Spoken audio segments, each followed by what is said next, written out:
Hi, I'm Erica from my phone and welcome to another video. Let's keep this short and sweet. I have synesthesia, so I hear color when I listen to music. I'm going to be painting what I hear when I listen to Sabrina Carpenter's new album, Short and Sweet. So if you're ready to see an amateur painting come to life, as well as hear my thoughts on the new project, let's get into it. Sabrina Carpenter does tend to have a generally smooth style, so I do plan to keep it a bit calmer today. Now starting it off with taste.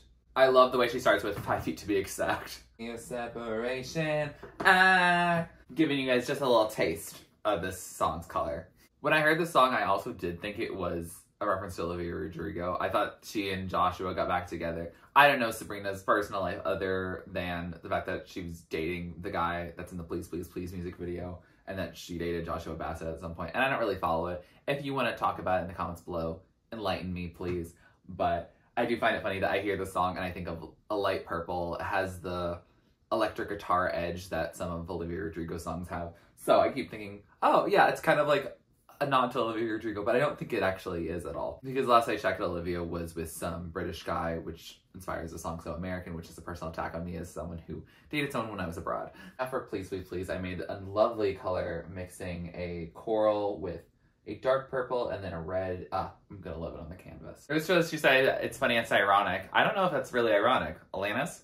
Also, if you have not heard Omar's Apollo's version of the song, it's incredible. This verse does feel a little more blondish yellow, but we're gonna keep it simple today. Short and sweet, that's the motto. Next we're getting to Good Graces, one of my new favorite songs in the album. My friend messaged me and told me that it was definitely Ariana Grande feeling, and I don't feel like this song feels like Ariana Grande at all. I think there are sometimes comparisons that can be made, like Nonsense being like that, or, you know, her being a little more explicit in lyrics, especially what she wants to do with a partner. But these songs that are more self-confidence and I don't need this man, Sabrina Carpenter's been doing that since at least Singular, if not before. I just really know her work from then and that point onwards. She's particularly talking about it in reference to Positions, which is not my favorite Ariana Grande album. I reacted to it. I still never fell in love with it. But ironically, I do hear the color of the Positions album cover pretty much when I listen to this song. And I've been hearing that even before my friend was like, oh, this sounds like Ariana Grande. It doesn't, but I guess in terms of color, it does. So it's very interesting. It's not that complicated. You should stay in my good graces. This breakdown of I Won't Give Up About You, also iconic. Turn loving into hatred. I think someone should make a TikTok dance to this song. Maybe they have. I'm still not on TikTok, but this just feels like something I want to dance to in the car. The confession I'm making is this is actually only my second time listening to this album in full, and Sharpest Tool and Coincidence, I've only heard the one time. So I actually don't know what colors that are going to come up here, so they're going to be fun mystery moments. But I do remember the Sharpest Tool and Coincidence kind of feeding into the Please Please Please and the good graces of someone not really being the most intelligent, maybe someone who acts a little more impulsively, more aggressively, and is not always the sharpest tool in the shed, and might be a little bit messy, but she's learning how to tame the bear. Which makes for a very cohesive album. I don't really know if it really ties with the short but sweet concept. I don't know. I think it's just short but sweet, as in the music's good and it's a short album, and she's also short and sweet herself. So yeah, it's an interesting concept for a record, but I'm glad we have it now.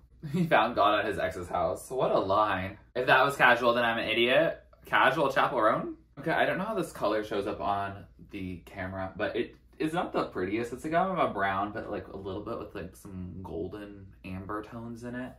It's very pretty, but it kind of gets muddled and kind of takes a darker turn in the visual landscape of this album for me, which is why it's on the skinnier side, because I don't want it to take up too much room, because it's not for me the highlight of it, but it is such an interesting song in terms of the references to finding God at your ex's house, or, you know, you always keep your phone down, like a lot of references of a relationship on the rocks and something that might have not been the best thing to pursue, and how you're still keeping things casual and you're knee deep in the passenger seat. Wrong album, but you get my point. And now to Coincidence, the double feature of songs whose colors are again a mystery. It's giving this light acoustic vibe that is pretty, but I think it's a smoothness of voice with the ragged guitar. That's a line the drove from LA to her thighs. Thanks for getting into bed, Chem. I've heard that this song is controversial. Did you guys not listen to an album like Ariana Grande's Positions or WAP or any female hip-hop where they are talking a lot of intimate details about their life? I think this song is flirty. Yeah, it's a little quirky, but I think it's fun, and I think we should allow for fun music that can be a bit sensual too. I think, I don't know, intimacy is funny, right? Romance is funny. Relationships are funny. Let's laugh about it. I can't tell if this is different, but this is more aquatic than this. This is more like light, icy blue. Second verse of this song is probably my favorite verse of the whole album of camaraderie. Where art thou? Why not uponeth me? Sabrina, unserious queen, and we love it. Now, I remember when Espresso came out, before it started blowing up, I was like, oh yeah, that's a nice song. Definitely very chill, easy listening. I feel like it will do well on the radio. And boy, was I right. It's a good song. It definitely feels like it's under like a wave of like sunshine and sand and warmth. The music video really does it justice to my synesthesia, so I appreciate that. But yeah, it's gonna be a soft vibe, and I think the soft vibes of it are the reason why I'm just going in a more simpler way on this piece, because I want it to be, I don't know, just smooth and wavy and, you know, nice and just a vibe. Now he's thinking about me every day I know, isn't that sweet? I guess so. I'm working late, cause I'm a singer. Done Poetic, another song that is a mystery for me.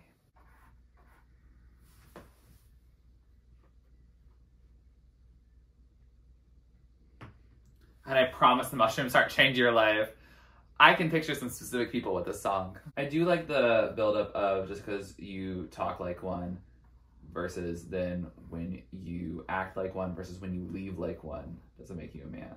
The song also feels a little Swiftie inspired. I don't know, the leaving like a father from Cardigan kind of fits in with this, but also just her providing a lot of details. Kind of like a I bet you think about me moment. It feels like that a little bit. It's a little bit more acoustic, more country adjacent.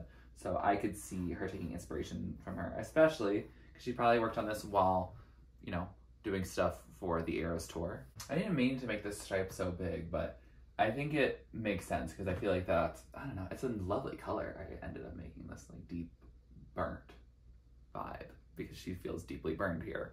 As you can see, we don't have one that actually matches the album cover. That is going to change. Slim Pickins does feel pretty much this bright blue, as it says in the paint bottle.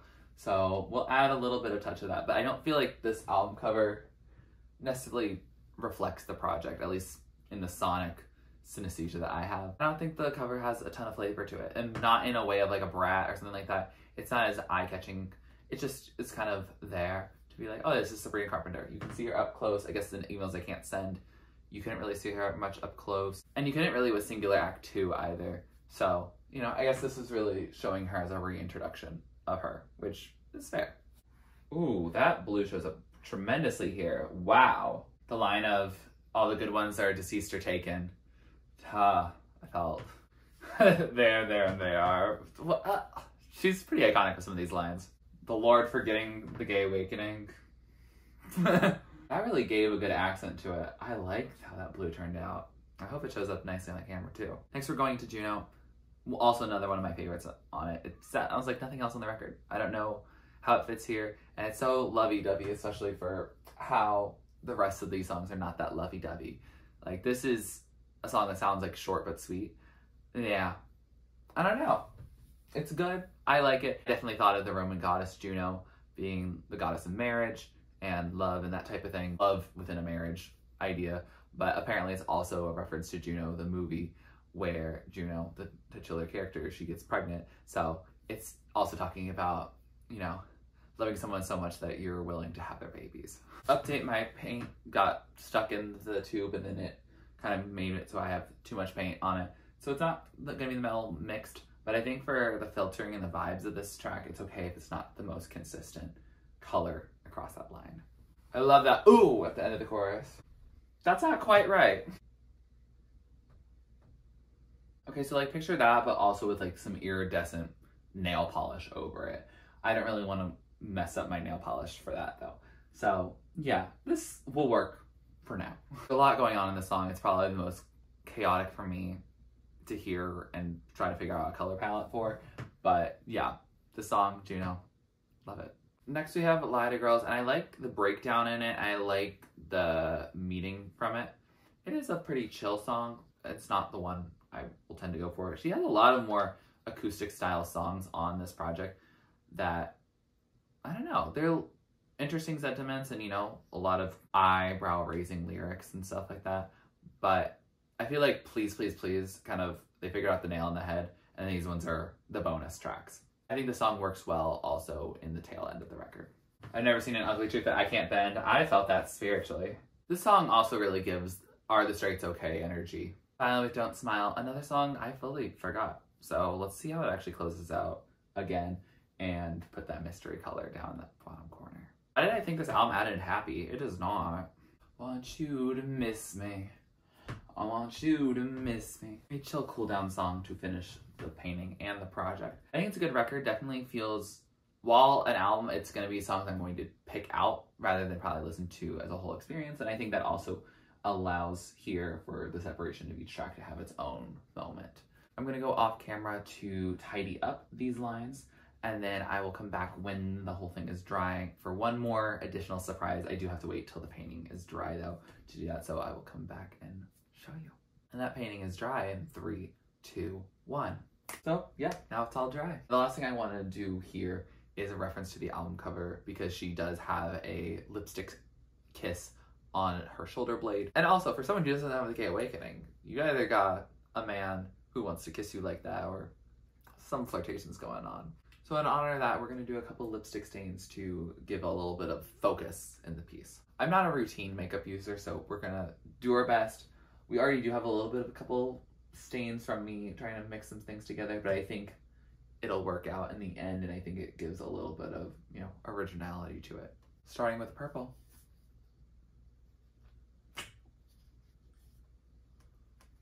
Oh my god. I didn't think it was going to turn out that perfect. That's pretty iconic. I love that, actually. Wow, look at that. Now onto the pink. Look at that. Oh, I love this idea. This is turning very good. I know it's probably not good on your lips to just repeatedly put it on and off, but the good news is I don't do this very often. I do look a little bit like the Joker with how pale I am. All right, time for the big red one. Huh. I love that. Ah, that was so much fun. Okay.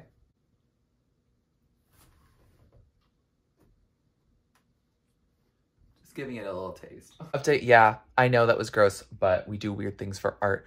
Also, I let this dry outside and it got caught in a heavy rainstorm. But guess what? The paint's still doing good and the lips are staying there. So the products I used, they were L'Oreal Paris for that pink one and CoverGirl for the red one. It's some random German drugstore brand for the purple one that I don't think y'all know about. But all three of them stay on when it's getting pelted with water. So it's showing lasting. It's showing longevity. So I appreciate that. But yeah, I just wanted to give the update of how well they're staying and also apologize a little bit for what you had to see. I think I'm satisfied with that. Yeah, we got the thing. I feel like I wish they were a little bigger, but I'm not asking for my actual lips to be bigger. I'm not doing one of those lip plumping kits for this project.